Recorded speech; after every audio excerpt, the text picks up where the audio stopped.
YCP హయాంలో వీళ్ళందరూ చంపబడ్డారండి. అందరూ దళితులే.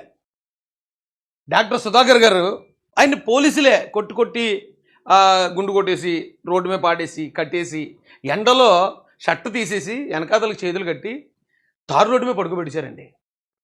తారు రోడ్డు మీద పడుకోబెట్టినప్పుడు PV Sunil Kumar additional DGP దళితుడిని అంత దారుణంగా అన్యాయంగా అది ఎందుకు? ఆయనేం మానభంగం చేయలేదు, ఆయనేం రేప్ చేయలేదు, లేదా ఆయనేమి హత్య చేయలేదు, లేదా వేల కోట్లు ఎక్కడా దోచుకోలేదు, ఏ తప్పు చేయలేదు. ఏం చేశాడంటే N95 మాస్కులు ఇవ్వలేదు మాకు, సాయిరెడ్డి ఎట్టుకుని వెళ్తున్నాడు. సాయిరెడ్డి అని డాక్టర్ కాదు కదా, విజయ్ సాయిరెడ్డి డాక్టర్ కాదు, నేను డాక్టర్ని, అత్తమావటం మేము అక్కడ ఆపరేషన్లు చేస్తూ ఉంటాం, మాకు ఇవ్వలేదు అన్నాడు. ఆ కారణంగా ఈయన అంత దారుణంగా చంపేస్తే పివి సునీల్ కుమార్ మాట్లాడలేదండి. ఈవేళ ఏంటి అతని మీద కేసులు అయిన తర్వాత అతన్ని పోస్టులో తీసి అందాక పక్కన కూర్చోబాబు అన్నాక సమస్య మీది పోరాటం మాది అని పెట్టాడు పోస్టు. అదే పివి సునీల్ కుమార్. మరి వీళ్ళందరినీ చేసినప్పుడు ఏమైందండి? సుబ్రహ్మణ్యం చంపేసి డెడ్ బాడీని ఇంటి దగ్గర పాడేశారు, గర్భిణీ స్త్రీల భార్య. అప్పుడు పివి సునీల్ కుమార్ మాట్లాడలేదు, ఈ ఆర్ఎస్ ప్రవీణ్ కుమార్ మాట్లాడలేదు. ఏమంటే ఇక్కడ నడిపల్లి రాము హోంమంత్రి, మాజీ హోంమంత్రి ఆయన వనిత గారి కాన్స్టిట్యున్సీలో తీవ్రమైన వేధింపులు పెడతా ఉంటే పురుగుల మందు దాకా చచ్చిపోయాడు. అప్పుడు ఈ పోలీస్ ఆఫీసర్లు మాట్లాడలేదు. ఏమంటే వరప్రసాద్ పోలీస్ స్టేషన్లోనే శిరోమండనం చేశారండి. భారతదేశంలో ఎక్కడ జరిగి ఉండదు. ఈవెన్ ఉత్తరప్రదేశ్, బీహారు, రాజస్థాన్ అలాంటి ఏరియాలో కూడా జరిగి ఉండదు. పోలీస్ స్టేషన్లో పెట్టి శిరోమండనం చేస్తే ఈవేళ ఈ పత్తిత్తి కబుర్లు చెప్పే ఈ ఐపీఎస్ ఆఫీసర్లు ఇద్దరు ఏ సందులో దాక్కున్నారో అని అడుగుతున్నాను నేను. ఏ కలుగులో దూరారు? ఈవేళ ఒక పివి సునీల్ కుమార్ గారి మీద సస్పెన్షన్ అనగానే పెద్ద పెద్ద ట్వీట్లు వేసుకుని వచ్చేస్తున్న ఆర్ఎస్ ప్రవీణ్ కుమార్ అప్పుడు ఏ బొక్కలో దూరాడని కూడా అడుగుతాను నేను. ఇప్పుడు వచ్చి సమస్య మీది పరిష్కారం మాది అని మాట్లాడుతున్న ఇదే పివి సునీల్ కుమార్ అప్పుడే బొక్కలో దూరాడని అడుగుతున్నాను నేను. వీళ్ళు దళితులే, వీళ్ళు దళిత కార్డు అడ్డు పెట్టుకుని మళ్ళీ అంటే వీళ్ళు చేసే తప్పుడు పనులకు మళ్ళీ దళిత కార్డు అడ్డడం వల్ల ఏమవుతుంది? దళితులు అందరూ ఇలాంటి తప్పుడు మనుషులు ఏమనుకుంటున్నారు కదండి. అంటే ఇంకో కుర్రాడు ఉంటాడు చూడండి, నేను చూపిస్తాను. ఇగో చీరాల ఈ చూడండి ఎంత స్టైల్గా ఉన్నాడు, కళ్ళజోడు పెట్టుకుని మాస్క్ పెట్టుకోలేదనే కారణంతో కొట్టి చంపేసి జీపులో వెళ్తుంటే జీప్ తలుపు తీసుకుని కిందకు దూకే చచ్చిపోయాడు అన్నారు. పోలీసులే ఇది కూడా చీరాల. అందరూ పోలీసులే ఇన్వాల్వ్ అయిన ఎన్నో నేరాలు జరిగాయండి ఇక్కడ. వీళ్ళు అడిషనల్ డీజీపీలుగా ఉండి వేళ పివి సునీల్ కుమార్ గారు వచ్చి ఎస్సీ ఏదో రిజర్వేషన్ వర్గీకరణ ఏదో సంథింగ్ దాంట్లోకి దూరి అవసరమైతే మీరు అసెంబ్లీని ముట్టడి చేయండి అన్నట్టు డీజీపీగా ఉండే. మరి ఈరోజు గవర్నమెంట్కి వ్యతిరేకంగా అసెంబ్లీని ముట్టడి చేయమన్న అదే పివి సునీల్ కుమార్ ఆ రోజు ఎందుకు మాట్లాడలేదయ్యా నువ్వు? నీకు తెలుసా, నేను ఇవన్నీ అడగడానికి నాకు హక్కు ఉంది. ఆ రోజు చీరాల కిరణ్ కుమార్ విషయంలో నేను చీరాలు వెళ్ళాం, అక్కడ పోరాటం చేసాం.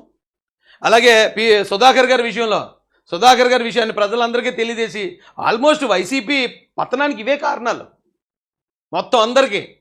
ఆ శిరోమండనానికి గురైనప్పుడు అక్కడికి వెళ్ళాం, ప్రెస్ మీట్లు పెట్టాం, అక్కడ పోరాటాలు చేసాం. ఇలా ప్రతి సమస్యలో మేము ఉన్నాం ఇక్కడ జరిగిన ఈ అన్యాయాల్లోని.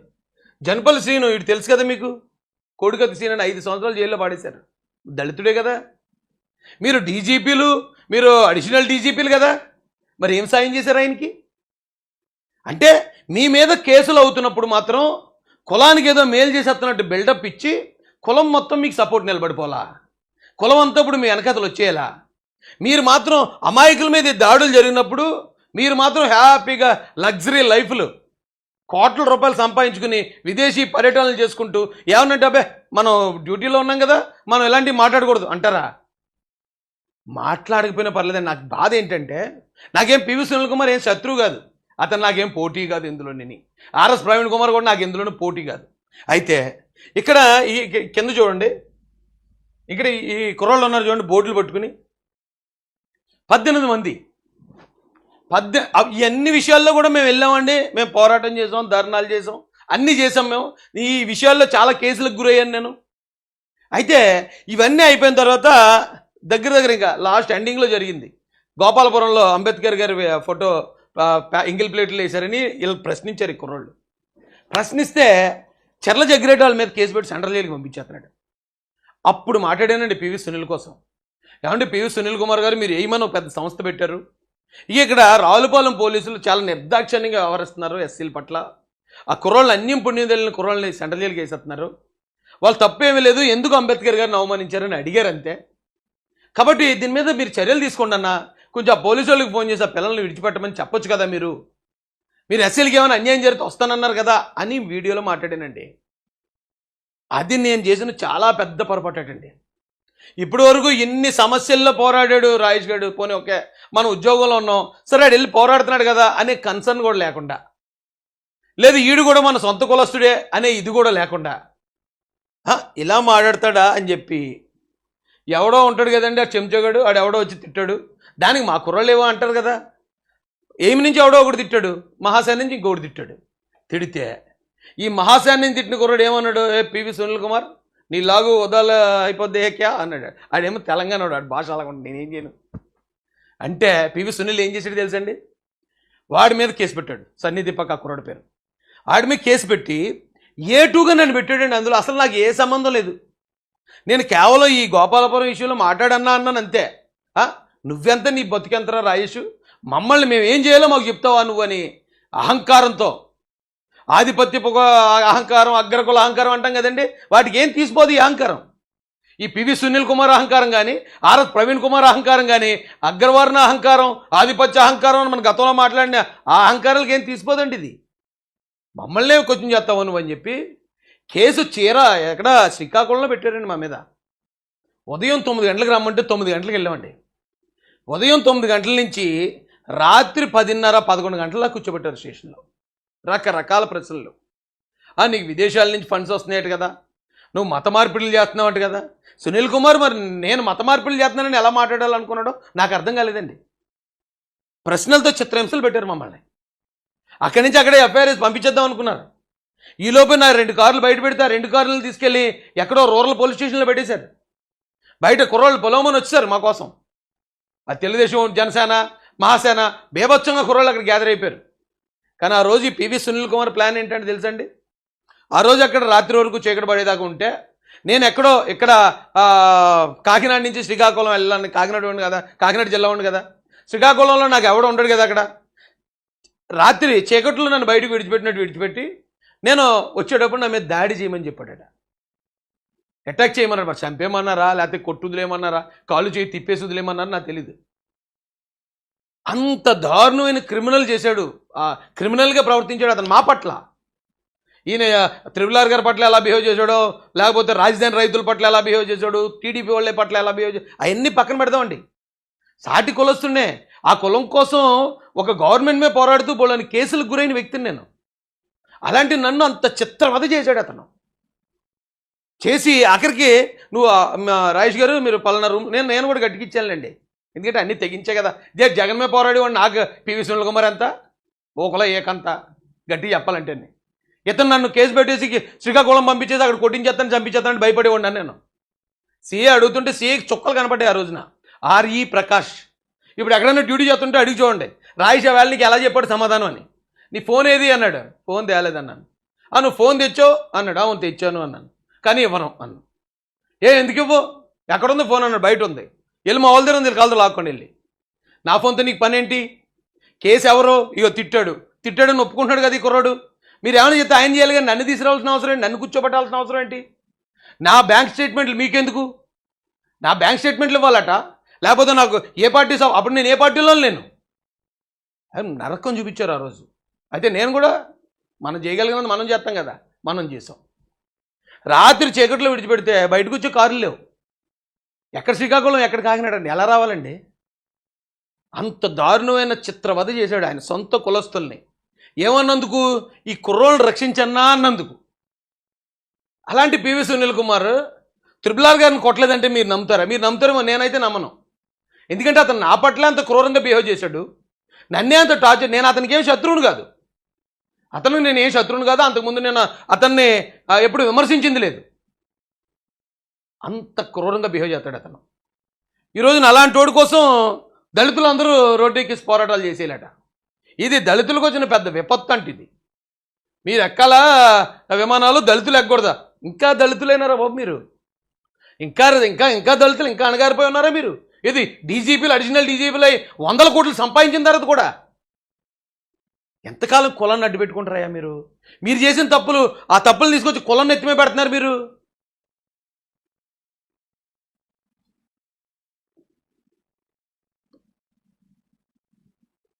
అంటే ట్రిపుల్ ఆర్ గారిని సపోర్ట్ చేస్తాడు రాజేష్ అనేవాడు. మహాసేన్ రాజేష్ని విడుదల చేయకపోయారో మామూలుగా ఉండదు.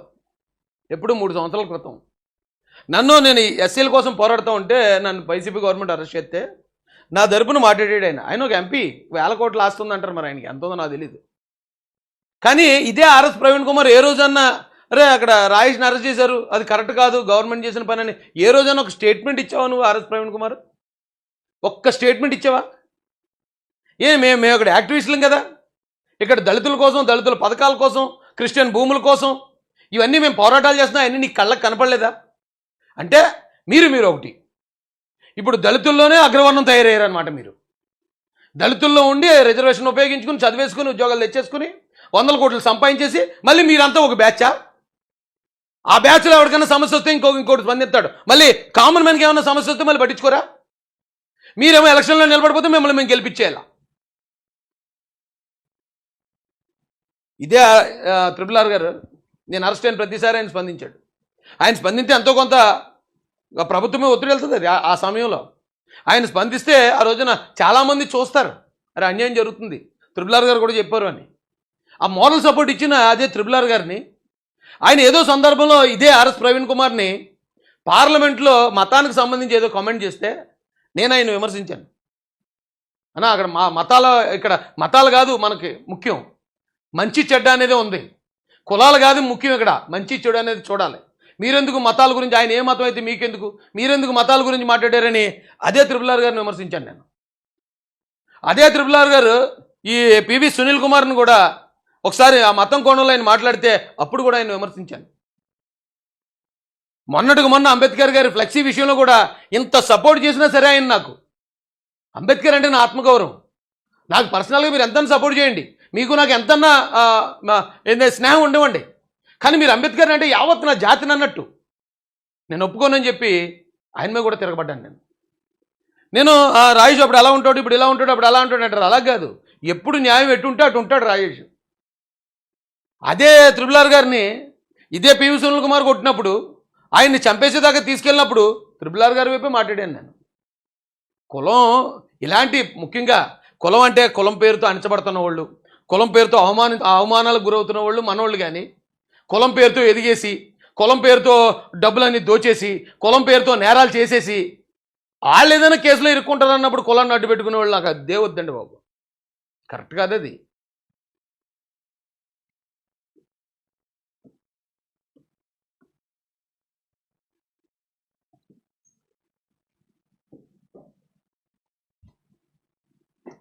ఆ రోజు చూడండి, నేను ఆ చీకట్లో వదిలేశారండి మమ్మల్ని. చీకట్లో వదిలి ఉదయం ఎప్పుడో పొద్దున్న వెళ్ళాం, ఇక్కడైతే తెల్లవారుజామున బయలుదేరాం. శ్రీకాకుళం అండి, ఆ నడి రాత్రిలో మేము అలా నడుచుకుంటూ వెళ్తున్నాం. అప్పుడు అటాక్ ప్లాన్ చేశారట మా మీద.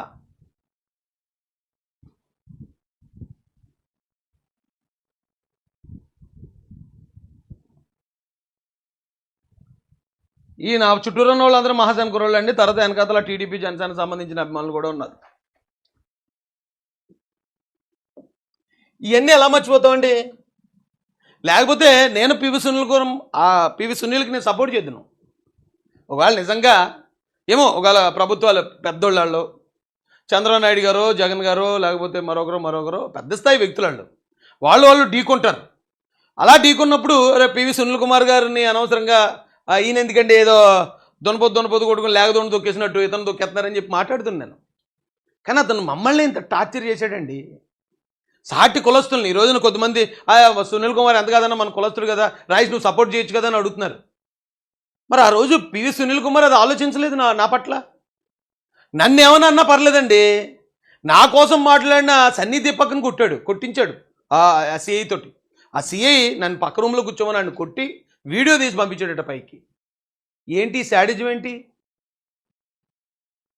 ఇదేమి దళిత ఐడియాలజీ, ఇదేమి అంబేద్కర్ ఐడియాలజీ? వీళ్ళ కోసం ఇప్పుడు మొత్తం దళితులందరూ చేసేయాలటండి, ఉద్యమాలు చేసేయాలట.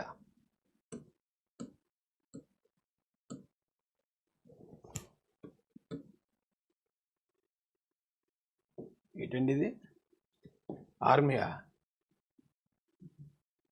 ఆర్మీ అటండి. సామాజిక న్యాయం కోసం, రాజ్యాధికారం కోసం, దళితుల కోసం పోరాటం చేసేందుకు మీరు సిద్ధంగా ఉన్నారా? రండి, ఎయిమ్ ఆర్మీలో చేరండి అని నెంబర్ కూడా ఇచ్చాడండి. ఎప్పుడండి? ఎప్పుడు ఈ పోరాటం అంతా ఎప్పుడు వచ్చేసింది? ఈ బుద్ధి ఎప్పుడు వచ్చింది ఆయనకి?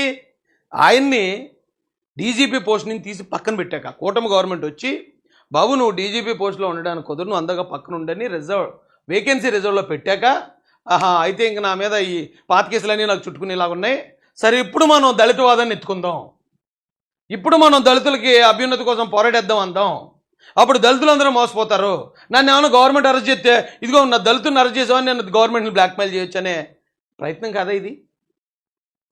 ఆయన మీద నాకేం కోపం లేదండి. నేను అడిగింది వాస్తవం కాదా చెప్పండి చాలు. ఏం డీజీపీగా ఉన్నప్పుడు ఈ రాష్ట్రంలో వైసీపీ గవర్నమెంట్లో అంతమందిని చంపుతున్నప్పుడు, అలా వైసీపీ కాదండి, టీడీపీలో వాళ్ళు ఎవరినైనా చంపినా నేను ఇలాగే మాడతాను, ఇలాగే తిరగబడతాను. అప్పుడు ఆ గవర్నమెంట్ ఉంది కాబట్టి చెప్తున్నాడు. అప్పుడే ఇతను అడిషనల్ డీజీపీగా ఉన్నప్పుడు అప్పుడు లేని దళితుల మీద ప్రేమ ఇతను పోస్ట్ పీకేసిన తర్వాత ఎందుకు వచ్చింది దళితుల మీద? అది నేను అడిగేది. ఇప్పటికి ఇంకా ఒక 4-5 చెంచాలు పెట్టించుకుని నన్ను తిట్టిస్తానే ఉన్నాడు ఈయన.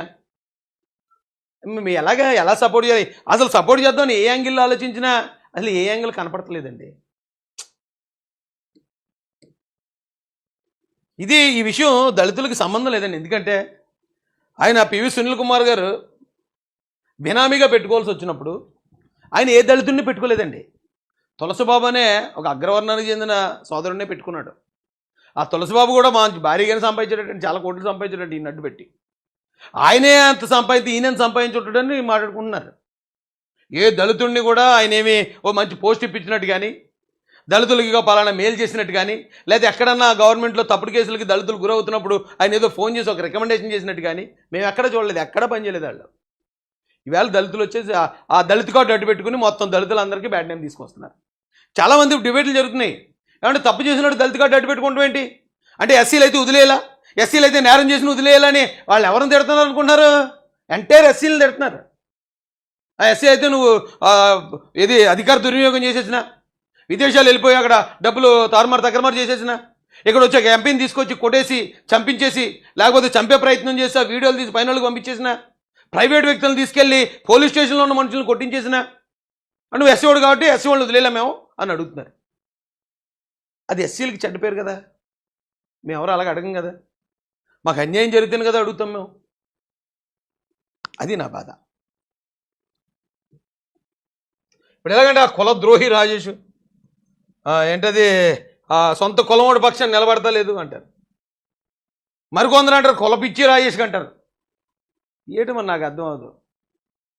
అంటే అలా ఉంటుందిలేండి, ఏనికి వెళ్ళిపోతుంటే మురుగుతో ఎట దారిలో అని మనం పట్టించుకుంటాం ఏంటి? ఏమన్నా అనుకోండి, జరిగింది ఇది నేను వాస్తవాలతో చూపించాను. ఇందులో ఏ ఒక్కటన్నా తప్పు అయితే ఆధారం లేకుండా నేను మాట్లాడింది అయితే మీరు కేసు పెట్టండి, ఎక్కడైనా డిబేట్కి రండి, నేను డిబేట్ చేస్తాను. అంతేగాని ఇలాంటి వాళ్ళు కూడా కోట్లు సంపాదించేసి రాజకీయాల్లోకి వెళ్ళిపోయి ఎమ్మెల్యేలు ఎంపీలు అయిపోదాం అనుకున్న వాళ్ళు కూడా ఇంకా మేము దళితులం కాబట్టి మేము తప్పులు చేస్తాం కానీ మమ్మల్ని ఏమనొద్దు అంటే మేమే ఒప్పుకోము. ఒరిజినల్ అంబేద్కర్ వారసులైన మేమే ఒప్పుకోము. దానికి నిజాయితీ బతకాల. అంబేద్కర్ వారసుడు అంటే నిజాయితీగా బతకాల, నిజాయితీ కోసం అవసరమైతే ప్రాణం ఇవ్వాలా. 100 మంది 100 రకాలుగా అంటారు. ఈరోజు రాజేష్ మహాసేన అతను తప్పుడు వ్యక్తి, అతను తప్పులు చేశాడు, ఇది చేశాడని 100,000 మంది ఎందుకు అంటున్నారు? రాజేష్ అనేవాడు ఏ తప్పు చేయకుండా ఉన్నాడు కాబట్టి వాళ్ళు భయపడుతున్నారు. అర్థమైందండి? నిజంగా తప్పుడు చేసేవాడిని కల్పేసుకుంటుంది ఇప్పుడు సమాజం. అటు తప్పులు చేస్తున్నాడు అనుకోండి, రారా బాబు మన అందరూ ఒకటే బ్యాచ్ అంటారు. తప్పు చేయనోడికే ఇప్పుడు ఎక్కువ అవమానాలు.